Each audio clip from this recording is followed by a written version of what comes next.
بسم اللہ الرحمن الرحیم۔ السلام علیکم ورحمۃ اللہ وبرکاتہ۔ مجاہدین اسلام کے سامنے راجہ جے پال کے 1.5 لاکھ فوجی کاغذ اور لکڑی کے بت ٹھہرے تھے اور مسلم تیر اندازوں کے مقابل اس کے 300 ہاتھی بھیڑ بکریاں قرار پائے تھے۔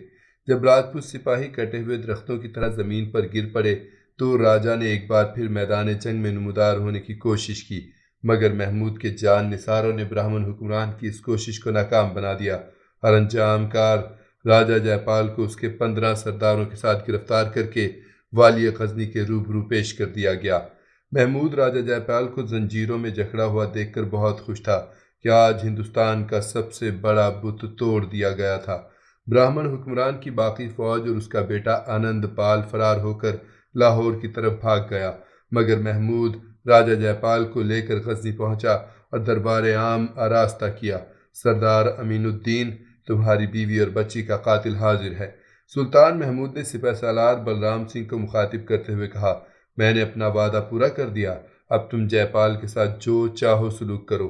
سردار امین الدین اپنی نشست سے اٹھا اور ایک عجیب شان مردانگی کے ساتھ چلتا ہوا والی غزنی کے تخت کے قریب جا کر ٹھہر گیا۔ میں سلطان معظم کی بلند کرداری کو سلام کرتا ہوں کہ میں نے اپنی پوری زندگی میں ان سے زیادہ اپنے وعدے کا لحاظ رکھنے والا کوئی دوسرا حکمران نہیں دیکھا۔ سردار امین الدین انتہائی پرجوش اور جذباتی لہجے میں بول رہا تھا، میری زندگی کی سب سے بڑی خواہش تھی کہ میں سرِ میدان جے پال کا مقابلہ کرتا اور اس کے خون سے اپنے ناآسودہ جذبوں کی پیاس بجھاتا، مگر قسمت نے میرے حق میں فیصلہ صادر نہیں کیا۔ بے شک سلطان محترم کی نوازشوں کے طفیل میرا بدترین دشمن میری تلوار کی زد پر ہے، مگر اپنی فطرت کو کیا کروں کہ اتنے کمزور انسان پر ہاتھ اٹھاتے ہوئے مجھے شرم آتی ہے۔ یہ کہتے کہتے سردار امین الدین کی آنکھوں سے آنسوؤں کی نمی چھلکنے لگی۔ میں اپنی بے گناہ بیوی اور معصوم بچی کا قتل معاف کرتا ہوں۔ اب راجہ جے پال سلطنت غزنی کا مجرم ہے۔ سلطان والا اس کے ساتھ جو چاہیں سلوک کریں۔ اتنا کہہ کر سردار امین الدین الٹے قدموں چلتا ہوا اپنی نشست پر جا کر دوبارہ بیٹھ گیا۔ کچھ دیر تک دربار پر گہرا سکون طاری رہا۔ پھر محمود نے سلطانی نقیب کو اشارہ کیا۔ نقیب نے بآواز بلند راجہ جے پال کی بدعہدی اور اسلام دشمنی کی تفصیلات بیان کیں۔ پھر نقیب خاموش ہوا تو سلطان محمود انتہائی غضبناک لہجے میں راجہ جے پال سے مخاطب ہوا، اپنی بدعہدیوں اور عیاریوں کو یاد کر اور پھر بتا کہ مسلمانوں کا یہ امیر تیرے ساتھ کیا سلوک کرے۔ حالت اسیری میں راجہ جے پال کا سارا برہمنی غرور ریت کے ذروں کی طرح بکھر گیا تھا۔ میں اپنے تمام گزشتہ خطاؤں پر بہت نادم ہوں، اے سمراٹوں کے سمراٹ۔ راجہ جے پال کا لہجہ خوش آمدانہ تھا اور آواز موت کے خوف سے لرز رہی تھی۔ ایک بار اور مجھے معاف کر دیا جائے، میں اپنی آخری سانس تک سلطان کا وفادار رہوں گا۔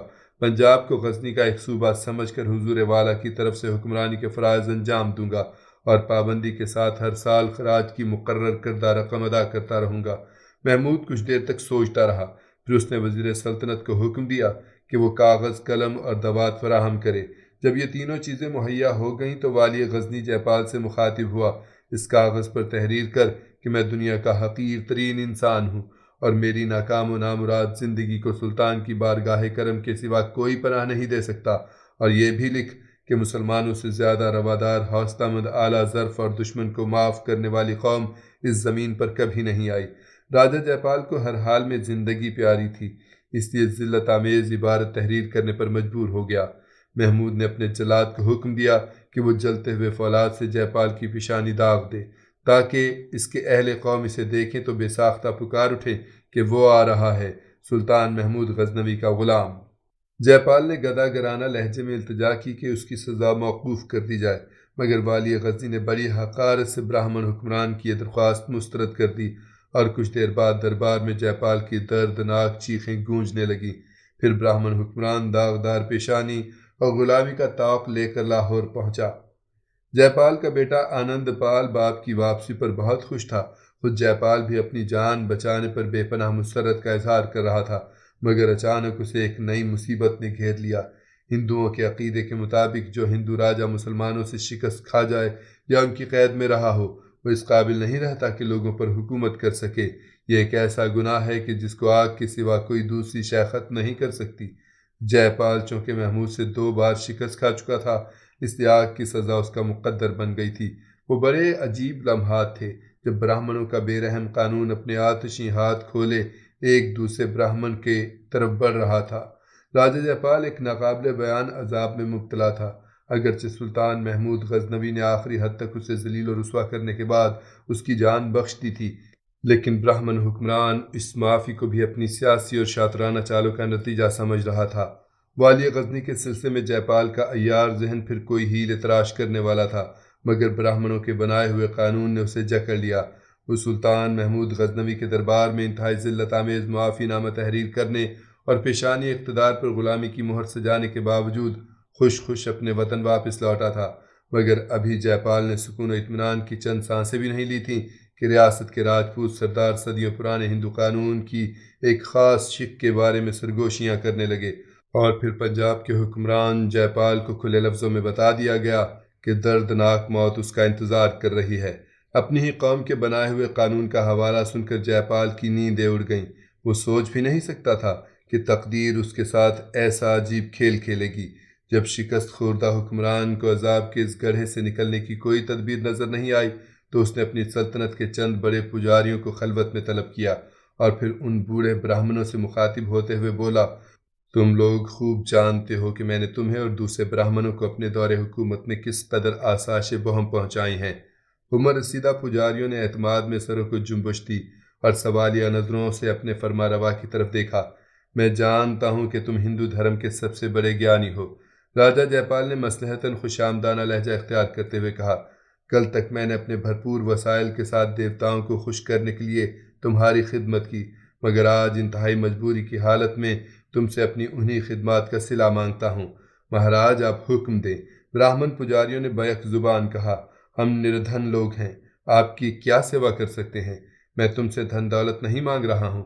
راجہ جے پال سمجھ رہا تھا کہ براہمن پجاری اس کی مشکل آسان کر دیں گے، اس لیے پر امید لہجے میں کہنے لگا، میں تم سے تمہارے گیان کا سوال کرتا ہوں کہ اب تمہاری عقل ہی مجھے آگ کے عذاب سے بچا سکتی ہے۔ تم تو ہندوستان کے سب سے بڑے عالم ہو، یقیناً تمہارے ذہن میں ایسا کوئی نکتہ محفوظ ہوگا جو مجھے بھڑکتے ہوئے شعلوں سے نجات دلا سکتا ہے۔ راجہ جے پال کسی بھیکاری کی طرح براہمنوں سے اپنی زندگی کی بھیک مانگ رہا تھا۔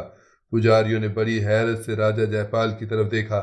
اب براہمنوں کی سمجھ میں آیا کہ یہ مغرور اور بد دماغ راجہ ان سے اس قدر گدھا گرانہ لہجے میں کیوں بات کر رہا ہے۔ سمراٹ، ہم اس سلسلے میں کچھ نہیں کر سکتے۔ تمام پجاریوں نے اپنے ہاتھ جوڑ دیے تھے۔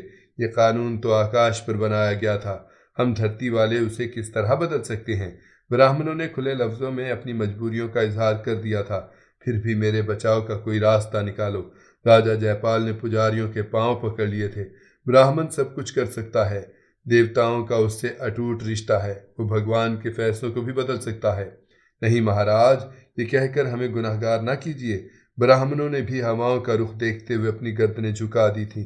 پجاری جانتے تھے کہ اب جے پال کو آگ کے عذاب سے نجات نہیں مل سکتی، پھر بھی وہ کوئی جارحانہ بات کہہ کر اس حکمران خاندان سے کسی قسم کی دشمنی مول لینا نہیں چاہتے تھے۔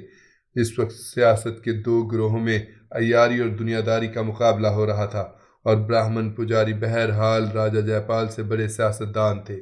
سمراٹ، گیتا یا ویدوں میں کوئی اشلوک ہوتا تو ہم اپنی عقل کی طاقت سے اس کا مفہوم بدلنے کی کوشش کر کے بات کو کہیں سے کہیں پہنچا دیتے، مگر یہ تو ایک کھلا ہوا عقیدہ ہے، ہم اسے کیسے بدل ڈالیں؟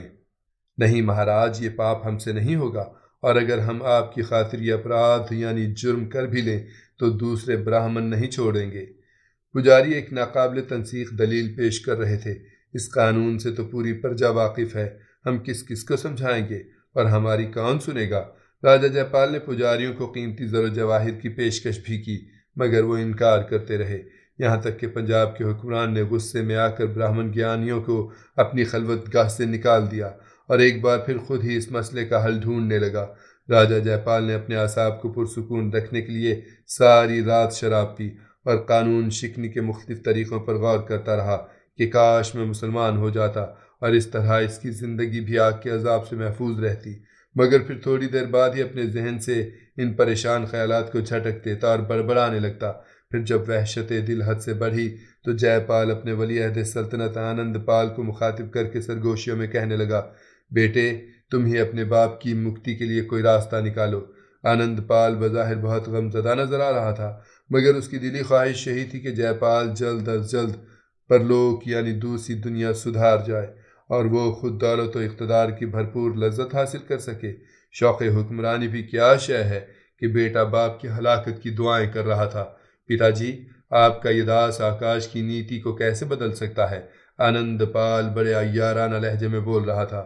اب اس کا ایک ہی اپائے ہے کہ میں آپ کی جگہ اس دہکتی ہوئی اگنی میں جل جاؤں۔ آنند پال نے انتہائی جانثاری کا مظاہرہ کیا تھا، لیکن اس پر یہ حقیقت خوب روشن تھی کہ ہندو دھرم کے محافظ اس کے اس بلیدان یعنی قربانی کو ہرگز سویکار یعنی قبول نہیں کریں گے۔ نہیں میرے بیٹے، یہ ممکن نہیں ہے۔ تم سدا سکھی رہو۔ میرا کیا ہے، مجھے تو ایک دن اس سنسار سے جانا ہی پڑے گا۔ اگرچہ راجہ جے پال اپنے بیٹے کو درازی عمر کی دعائیں دے رہا تھا، مگر اس کے دل کی گہرائیوں میں یہی ایک تمنا کروٹیں لے رہی تھی کہ کاش ایسا ہوتا اور ہندوؤں کا قانون آنند پال کی قربانی تسلیم کر لیتا۔ پھر جے پال کے لیے فرار اور نجات کے تمام راستے بند ہو گئے اور براہمن پجاریوں کے حکم پر ایک کھلے میدان میں ہزاروں من لکڑیاں جمع کر کے آگ لگا دی گئی۔ قانون کے مطابق اس آگ کو 3 دن مسلسل بھڑکنا تھا اور پھر چوتھے دن راجہ جے پال کو اس کی خوراک بن جانا تھا۔ براہمن حکمران پر اس کی زندگی کی آخری رات بہت گراں گزری تھی۔ وہ اپنے تنہا کمرے میں پیاسی تمناؤں کا ماتم کر رہا تھا۔ ہائے لذت و نشاط میں ڈوبی ہوئی یہ پرخمار زندگی، یہ مرصع تخت، یہ تاج زر نگار، یہ صف بصف ہزاروں سپاہی، زرق برق لباس، یہ نوادرات کے ذخیرے، یہ سیم و زر کے انبار، کیا سب کچھ فنا ہو جائے گا؟ راجہ جے پال نے خود کلامی کے انداز میں کہا۔ نہیں، کچھ بھی فنا نہیں ہوگا، موت کو بس تیری ضرورت ہے۔ براہمن حکمران خود ہی اپنے سوال کا جواب دے رہا تھا۔ یہ بے وفا دنیا یوں ہی رہے گی، یہ انشاءات خیز ہنگامے ہوں گے، یہی لذت آمیز تماشے ہوں گے، بس ایک تو نہیں ہوگا۔ پنجاب کے فرمانروا نے ایک آہ سرد کھینچی۔ اسے اپنا دل ڈوبتا ہوا محسوس ہوا اور پھر اس کی آنکھوں سے آنسو بہنے لگے۔ افسوس، آئے تھے دنیا میں اس کے لیے، کوئی ایسے بھی دنیا سے رخصت ہوتا ہے؟ یکایک جے پال چیخنے لگا۔ ایشور، تو نے یہ کیا کر دیا؟ میں تو اس زمین پر تیرا پیغام لے کر آیا تھا۔ کیا تو نے نہیں دیکھا کہ میں تیرے اس پیغام کو لے کر بستی بستی پھرا، گھر گھر پہنچا، تجھے مندروں میں سب سے اونچے مقام پر بٹھایا اور پھر تو نے مجھ کو اتنی پستیوں میں اتار دیا؟ براہمن کی معزز اور محترم اولاد کے ساتھ یہ سلوک، بھگوان تو نے میرے ساتھ انصاف نہیں کیا۔ ایک پجاری کی خدمات کا اتنا بھیانک صلہ! راجہ جے پال کو اپنے مظالم یاد نہیں تھے، بس وہ بھگوان اور دیوتاؤں کی بے رحمی کی شکایت کر رہا تھا اور دیوانگی کے عالم میں دیواروں پر اپنا سر مار رہا تھا۔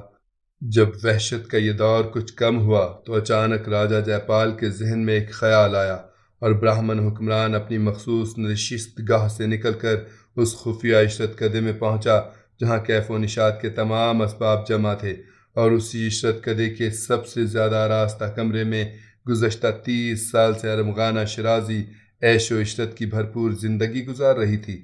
امیر سبکتگین سے بار بار شکست کھانے کے بعد سمترا نے کوشش کی تھی کہ کسی طرح وہ جے پال کی مملکت سے نکل کر کہیں اور چلی جائے۔ وہ بدکار عورت ہر قیمت پر امیر سبکتگین سے انتقام لینا چاہتی تھی، مگر جب اسے اندازہ ہو گیا کہ جے پال اس کے خواب شرمندہ تعبیر نہ کر سکے گا تو کسی دوسرے طاقتور حکمران کا دامن تھام لینے کی تدبیریں کرنے لگی۔ مگر جے پال ایک عیار حکمران تھا۔